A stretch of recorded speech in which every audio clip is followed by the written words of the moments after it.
What about silver?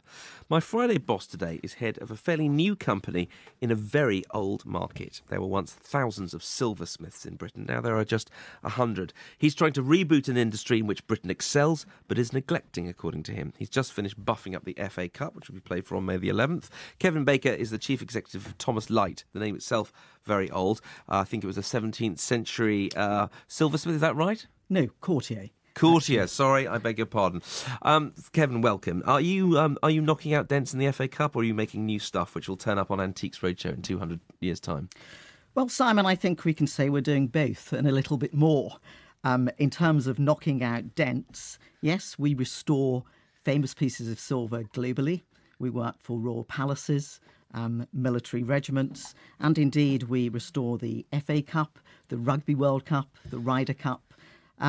In terms of producing items that will turn up on Antiques Roadshow, we produce fabulous contemporary pieces of silver. Right, so it is I mean, does someone come? Are you sort of making stuff and say, "Gosh, I hope this sells. I'll go and put it in a shop window," or do people come to you and say, "This is what I want. You've got to make"? Is it sort of all bespoke like that? It's really the latter. That we do make things that go into shop windows, but that's a very small part of the business. That we are, Thomas Lyte is an English luxury brand. We do specialise in leather and silver. In terms of our silver, which we make in our own workshops, we are producing mainly bespoke work for bespoke clients. Okay, and now are you trying to pull off what many have tried? You chuck in a bit of ye olde England and sell it to the Chinese and the Middle East. Is that what you're doing? That's a very interesting question. That as you know, there is huge demand globally for made in England. That in terms of our mission, it is more about preserving an industry that has got quintessential qualities and has great demand. Well, I was just wondering, how old is the youngest silversmith in Britain?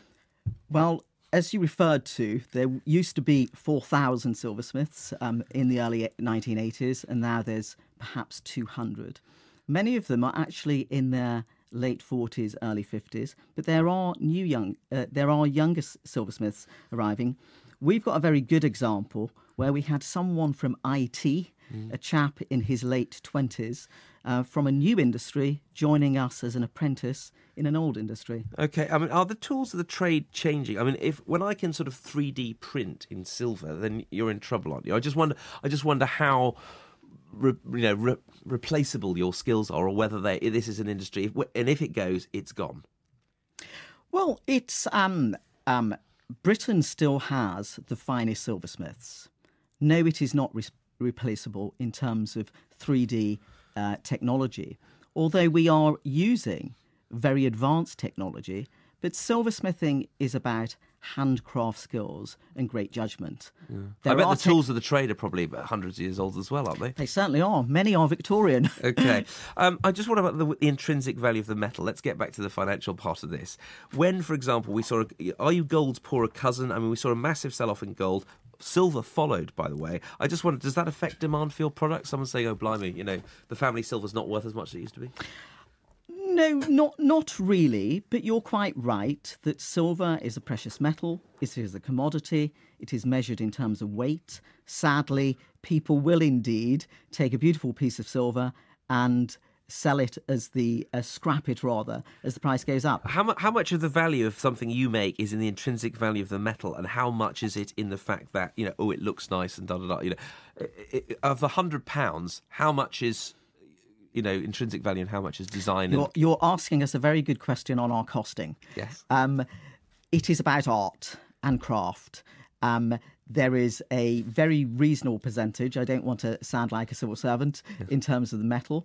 There is a great intrinsic value. In terms of a percentage, difficult to give. You're not going to answer my question. All right, but Kevin Baker, thank you for coming in. Chief Executive of Thomas Lyte, the silversmith. Thank you very much. Do we have goldsmiths as well as silver? We do.